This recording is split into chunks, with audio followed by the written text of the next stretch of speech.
Hello दोस्तों, आपका स्वागत है एक बार फिर जीके एक्सप्रेस में। लॉकडाउन है, ज़्यादा नहीं बोलूंगा, घर बैठ के तैयारी कीजिए, कामयाबी प्राप्त करनी है। फर्स्ट क्वेश्चन की तरफ बढ़ते हैं। आज तारीख आप कितनी मानते हैं? आज 25 तारीख हो चुकी है। और जब 25 अप्रैल को आप जब स्टार्ट करोगे मेरे साथ तो आप लिखोगे फर्स्ट क्वेश्चन, मलेरिया विश्व मलेरिया दिवस मना रहे हो। हाँ जी, विश्व मलेरिया दिवस 2008 से WHO द्वारा मनाया जा रहा है विश्व मलेरिया दिवस। और जब मलेरिया की बात याद आती है तो आपको मादा एनाफ्लीज मच्छर का नाम याद आता है। इसके अंदर क्या होता है? एक परजीवी प्लाज्मोडियम याद रखोगे, हमारे आरबीसी को खत्म करता है शरीर के अंदर जाके। जब मादा एनाफ्लीज मच्छर में खाती है तो विश्व मलेरिया दिवस 25 अप्रैल को आप मना रहे हो, याद रखोगे। डेट वाइज क्वेश्चन स्टार्ट कर दिए हैं मैंने। और जैसे ही 25 अप्रैल का चर्चा होती है तो मुझे याद आता है 24 लिखेंगे सेकंड क्वेश्चन। 24 अप्रैल से याद रखोगे 30 अप्रैल के बीच में एक क्या मनाया जा रहा है? विश्व प्रतिरक्षा सप्ताह मनाया जा रहा है। हाँ जी, जो हमारे को टीके लगते हैं, इंजेक्शन लगते हैं ना, तो टीके, इसका विषय क्या है? टीके हमें करीब लाते हैं।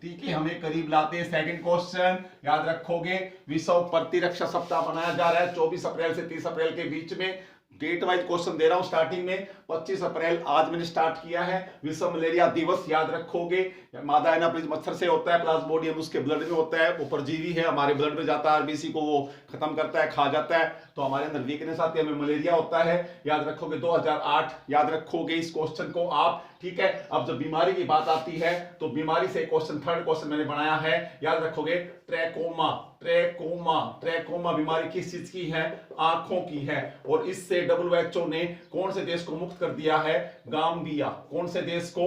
गाम्बिया देश को ट्रैकोमा आंखों की बीमारी है। देखो, मैं ऐसे क्वेश्चन लगातार बनाऊंगा आपके लिए, कोई रेक्टारिफिकेशन नहीं, कोई टॉपिक नहीं, जो माइंड में आए मैं आपको दिखाता हूं जी के आप कैसे सीख सकते हैं। तो ट्रैकोमा आंखों की बीमारी है। गाम्बिया देश को क्या है?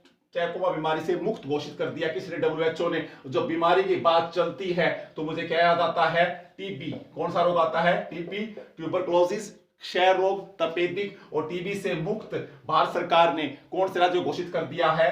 केंद्र शासित प्रदेश है लक्षद्वीप को टीबी मुक्त घोषित कर दिया गया है। याद रखोगे आप इस चीज को। और जब टीबी का नाम आता है तो टीबी स्टॉप टीबी अभियान किसने शुरू किया है? डॉक्टर हर्षवर्धन ने। डॉक्टर हर्षवर्धन हमारे स्वास्थ्य मंत्री हैं भारत के। याद रखोगे स्टॉप टीबी, याद रखोगे टीबी से मुक्त लक्षद्वीप को कर दिया। लक्षद्वीप की राजधानी कौन सी है? कवारती। लक्षद्वीप का क्या नाम है? समुंदर का बेटा लक्षद्वीप। याद रखो, केंद्र शासित प्रदेश लक्षद्वीप, याद रखोगे। ठीक है जी। अब देखो, मैंने डेट वाइज क्वेश्चन स्टार्ट कर रखे हैं। 24 अप्रैल को कल आपने एक दिवस और मनाया था, कौन सा? पंचायती राज दिवस, याद रखोगे। हाँ जी, 1993 में, हाँ जी, 73वां संवैधानिक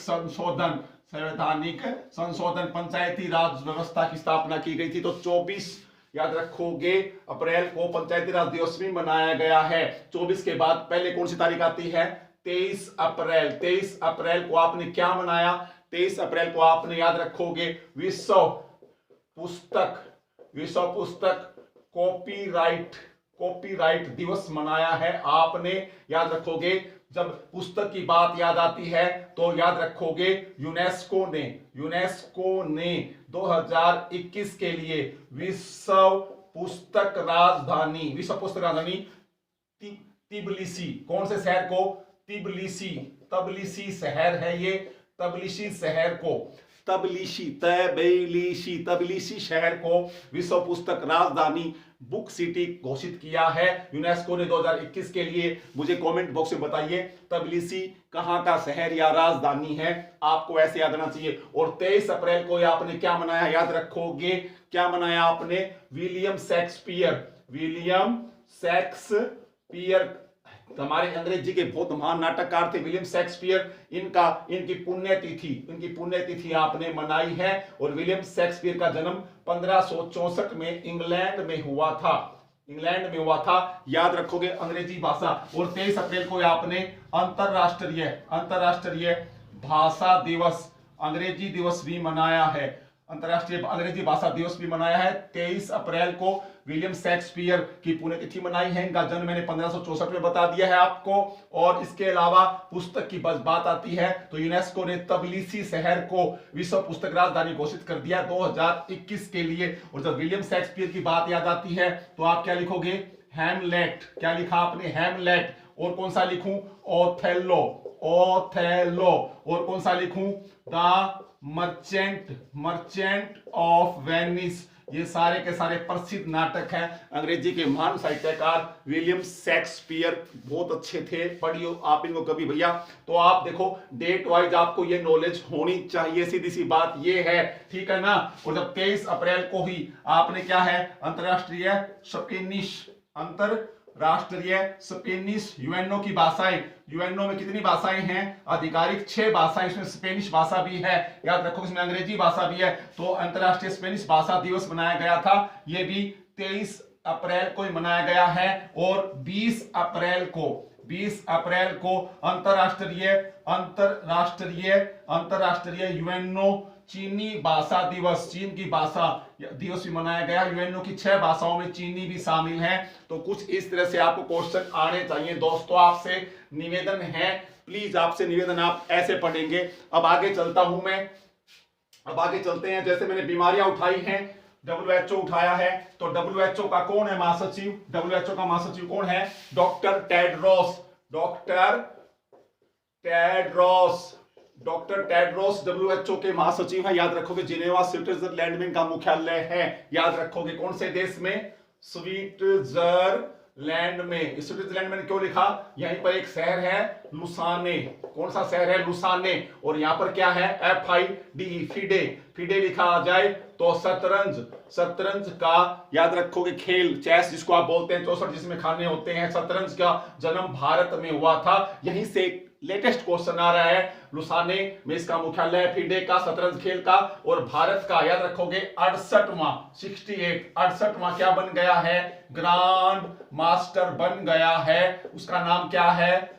उस किशोर का, उस युवा बच्चे का क्या नाम है? किशोर अर्जुन कल्याण। कहां के हैं ये? तमिलनाडु के हैं। और इन्होंने ये ग्रैंड मास्टर बनने का 68 में, जो भारत के ग्रैंड मास्टर बने हैं, इन्होंने ये आंकड़ा कहां पर प्राप्त किया? सर्बिया देश की एक प्रतियोगिता में बन गए हैं 68 में। और 68 में की जगह पिछला 67वां ग्रैंड मास्टर आपसे पूछ ले तो उसका नाम है लियोन मेडोका। ये 14 वर्ष का बच्चा था, ये गोवा राज्य से संबंध रखता है। 67वां ग्रैंड मास्टर इंडिया का पूछे तो आपको पता चल गया, लियोन मेडोका। जान करके बताया मैंने क्वेश्चन आपको, क्योंकि सारे बच्चे क्या याद करेंगे? 68वां नहीं, पीछे वाला पूछ लिया तो बैकअप रखो जीके में हर क्वेश्चन का, तभी आपको कुछ आएगा। तो 68वां कौन है? लियोन मेडोका, गोवा का है, याद रखोगे। गोवा की राजधानी पणजी आपने याद कर रखी है। और ये आपको पता है मांडवी नदी के किनारे पर है। और गोवा हर घर नल और हर घर जल, इस योजना को पूरा करने वाला भारत का एक महत्वपूर्ण राज्य है। और जब हर नल जल है ना, तो इसी को 2022 तक हरियाणा ने भी लक्ष्य रखा है। हर नल जल जो योजना है ना, इसको हम क्या बोलते थे? जल जीवन मिशन योजना 2019 में लागू की गई थी। याद रखोगे भारत का 38% क्षेत्र क्या है? ग्रामीण है, जहां पर जल घर तक नहीं पहुंच रहा है। उसमें से 21% के लगभग का लक्ष्य हमने प्राप्त कर लिया है। और हरियाणा सरकार ने 2022 तक हर घर में नल पहुंचाने का क्या है? लक्ष्य रखा है। तो ऐसे क्वेश्चन आपको याद आने चाहिए। मैंने क्या कहा? जहां से चलते हैं उस चीज को रुकने मत दो आप, यही जीके है भाई, सीधी सी बात है। और जब खेलों की बात आती है तो ये फिडे याद रखना, शतरंज, ये फिडे सब शतरंज का है, शतरंज जिसको चेस बोलते हो। लुसाने लुसाने स्विट्जरलैंड में इसका मुख्यालय है। ये करंट क्वेश्चन यहां दे दिया मैंने। 68वां, इसको किशोर अर्जुन कल्याण तमिलनाडु का है। 68 से पहले पूछे 67वां, ये लियोन मेडो का है। कहां का था ये? गोवा का बच्चा था, 14 साल का। तो आप ऐसे पढ़ोगे भाई, आपसे निवेदन है। और जब स्पोर्ट्स की बात चलती है तो स्पोर्ट्स के अंदर क्या याद आ जाएगा आपको? 34वीं सीनियर एशियाई कुश्ती चैंपियनशिप ये कहां पर हुई है? कजाकिस्तान में। या भारत ने कितने पदक जीते हैं याद रखोगे? अगर मैं 7 लिखूं तो मेरा ठीक है, गलत है? कितने पहलवानों ने पदक जीते यहां पर मुझे बताइए आप। क्या यहां पर सोनम मलिक ने पदक जीता है? दूसरा अंशुल मलिक ने पदक जीता है। तीसरा यहां पर सरिता मोर ने पदक, गोल्ड मेडल है ये, जीता है। चौथा नाम किसका आएगा यहाँ पे? याद रखोगे, रवि कुमार दहिया। 1 2 3 4 ये चारों पदक यहाँ पे हो चुके हैं। और अगर मैं यहाँ पे एक नाम और लिख दूं तो उसका नाम विनेश फोगाट हो सकता है। क्या? विनेश फोगाट, है ना। और इसके अलावा रजत पदक में आप बजरंग पूनिया को याद कर सकते हो। सिल्वर मेडल में बजरंग पूनिया, और फिर दीपक पूनिया याद रखोगे, और साक्षी मलिक को भी आप याद रखोगे। तो ये बड़ी प्रतियोगिता थी, याद रखोगे। तो भारत ने कुश्ती के अंदर भी तहलका मचा रखा है। और जब भारत कुश्ती में तहलका मचाता है तो हमारे मिनी क्यूबा भिवानी वाले बॉक्सर कैसे कम रह सकते हैं? तो ये क्या था? वर्ल्ड यूथ बॉक्सिंग चैंपियनशिप, विश्व युवा मुक्केबाजी ये चैंपियनशिप हुई है। कहां पर? पोलैंड में। यहां पर भी हमारी 7 महिला बॉक्सरों ने 7 ने गोल्ड मेडल जीता है। तो यहां पे क्या नाम लिखूंगा मैं? गीतिका। क्या नाम है उसका? गीतिका नाम है। फिर उसका दूसरा नाम क्या है? अरुंधति चौधरी, याद रखोगे। ये गीतिका नरवाल हरियाणा से है, अरुंधति चौधरी राजस्थान से है। और तीसरा नाम यहाँ पर क्या आ जाएगा? विंका ये भी हरियाणा से है, विंका। तो ये ऐसे क्वेश्चन आपको याद होने चाहिए। और फिर एक चानू सरनेम, ये दोनों ही मणिपुर से हैं। मणिपुर से का पूरा नाम चाहिए मुझे। मणिपुर से दोनों लड़कियां हैं और ये मैरी कॉम बॉक्सिंग एकेडमी से हैं, चानू। तो ये क्वेश्चन भी आपको आना चाहिए। उसके बाद में क्या है? अल्फिया पठान 81 किलोग्राम में, इसका भी गोल्ड मेडल है। देखो मुझे कैसे याद है। तो ये बॉक्सिंग के अंदर भी, और इसी बॉक्सिंग में एक लड़का भी गोल्ड मेडल लेके आया, सचिन। ये हरियाणा के मीताथल भिवानी से है। सचिन सिवाच, ये भी भिवानी से लड़का है। बॉक्सिंग के अंदर मिनी क्यूबा का चमत्कार हो चुका है। तो आप ये क्वेश्चन ऐसे पढ़ोगे भाई, मैं कह रहा हूं भाई, पढ़ाई की कोई लिमिट नहीं, आपसे निवेदन है। और जब खेलों की बात चलती है तो आपने क्या याद कर रखा है? विराट कोहली आपने याद कर रखा। आपने अभी 6000 रन बनाने वाला प्रथम क्रिकेटर आपको याद कराया। और विराट कोहली को ही विजडन ने 2010 के दशक का महान खिलाड़ी घोषित किया है। और जब विराट को क्यों किया गया? क्योंकि 2008 में विराट कोहली ने श्रीलंका के खिलाफ अपना क्रिकेट का जीवन शुरू किया था। कौन से देश के खिलाफ? 2008 विराट कोहली। और इससे पहले विजडन के अंदर ही सचिन तेंदुलकर का नाम भी याद रखोगे। इसको 1998 यहां पर सचिन को भी याद रखोगे। विजडन ने अपना दशक का खिलाड़ी घोषित किया है। तो भारत के 2 खिलाड़ी बता दिए जिसने विजडन ने जिसको दशक का खिलाड़ी घोषित किया है, सचिन और विराट कोहली। अब मुझे आप बताइए कमेंट बॉक्स में तीसरा खिलाड़ी कौन है? क्योंकि इस विजडन के अंदर दशक के महान खिलाड़ियों में 3 खिलाड़ी भारत के घोषित हो चुके हैं। तो तीसरा विराट कोहली है, सचिन है, तो और कौन है बीच में वो आप मुझे बताएंगे। अब जब क्रिकेट की बात चलती है तो आईसीसी लिखते हो आप। आईसीसी क्या लिखोगे? हीथ स्ट्रीक कौन से देश का है? जिम्बाब्वे का है। क्या इसके ऊपर आईसीसी ने 8 वर्ष का बैन लगा दिया है क्या? बताइए मुझे आप। उसके बाद में याद रखोगे प्यूमा, जूते पहनते हो आप, शर्ट टी शर्ट, प्यूमा अच्छा ब्रांड है ना। तो प्यूमा के अंदर क्या है? वाशिंगटन सुंदर कौन सी टीम का खिलाड़ी आईपीएल में? मुझे बताइए आईपीएल में। और इसके साथ पड्डाकल्ली कुछ है क्या? इन 2 खिलाड़ियों को प्यूमा ने अपना ब्रांड एम्बेसडर बनाया है। लेकिन अब मुझे ये क्वेश्चन तो आपको कहीं मिल जाएगा, लेकिन प्यूमा ने, याद रखोगे, इसी के अंदर से एक महिला क्रिकेटर है भारत की, सुषमा वर्मा प्लस याद रखोगे आप यहां पर युवराज सिंह इनको भी याद रखोगे लंबे समय के लिए साइन किया है प्यूमा ने। तो ये छुपा क्वेश्चन था, तो आप भैया आप ऐसे पढ़ोगे, आपसे याद करने की आपकी हिम्मत होनी चाहिए। ज्यादा लंबा वीडियो नहीं बनाऊंगा, उम्मीद है 5, 10, 50 क्वेश्चन आपको दे दिए होंगे, तो आप ऐसे पढ़ोगे। भाई आपसे निवेदन है। और अब थोड़ी सी बात कर लेता हूं मैं कोरोना की बात करते हैं। और कोरोना के अंदर मध्य प्रदेश में आपको पता है बम ब्लास्ट है, तो मध्य प्रदेश का सबसे बड़ा कोविड सेंटर कहां बनाया गया है? इंदौर में राधा स्वामी जो सत्संग केंद्र है ना, याद रखोगे, खंडवा रोड के ऊपर है ये। तो मध्य प्रदेश का सबसे बड़ा कोविड सेंटर कहां पर है? याद रखोगे इंदौर। मध्य प्रदेश की आर्थिक राजधानी सुमित्रा महाजन भी वहां से चुनी जाती थी, लोकसभा की हमारी अध्यक्ष थी, दूसरी पहली मीरा कुमार थी। तो कोरोना के अंदर पूर्णतः लॉकडाउन लगाने वाला दूसरे चरण में पहला राज्य कौन सा बन गया है? छत्तीसगढ़ ने पूर्णतः लॉकडाउन लगा दिया है। और याद रखोगे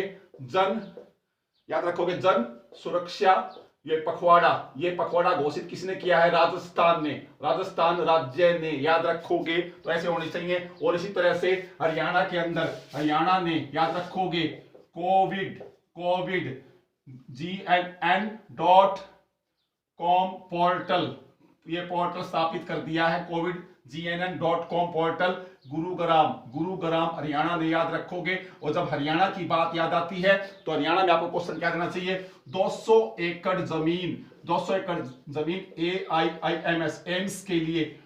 एम्स के लिए हरियाणा ने प्रदान कर दी है रेवाड़ी जिले के अंदर। और इससे पहले का एम्स पूछे तो आपको पता है बाढ़सा में कैंसर संस्थान है झज्जर जिले में, तो ये क्वेश्चन भी आपको याद होना चाहिए। और इसके अलावा हरियाणा ने 149 एकड़ जो भूमि है वो फ्लिपकार्ट के लिए दी है, मुझे बताइए, या अमेजन के लिए दी है। तो ये हरियाणा के क्वेश्चन आपको ऐसे आने चाहिए, सीधी सी बात है। एक कमेंट बॉक्स में क्वेश्चन पूछ रहा हूं, हरियाणा की अनीता कुंडू ने बताइए, हरियाणा की अनीता कुंडू ने कौन सी चोटी को 24 घंटे लगातार, हरियाणा की अनीता कुंडू ने 24 घंटे लगातार चढ़ाई करके कौन सी चोटी को फतेह किया है अभी नेपाल के नजदीक? मुझे बताइए उस चोटी का नाम। तो यहाँ पे क्वेश्चन कमेंट बॉक्स में आपके लिए है। तो भैया सीधी सी बात है, स्पोर्ट्स पढ़ाई ऐसी चलती रहेगी। छोटा सा वीडियो बनाया है, उम्मीद आपको मजा आ रहा होगा। लेकिन भाई स्वास्थ्य मेरा भी डाउन है, फिर भी हिम्मत कर रखी है, कोई भाई बहन कामयाब हो जाए। याद रखो जिंदगी का कोई भरोसा नहीं, क्या पता मैं आज हूं कल ना हूं, कुछ पता नहीं। अंतिम सांस तक कल्याण करते रहो, भला करते रहो, और जो बुरा सोचे उसको भी भगवान सद्बुद्धि दे।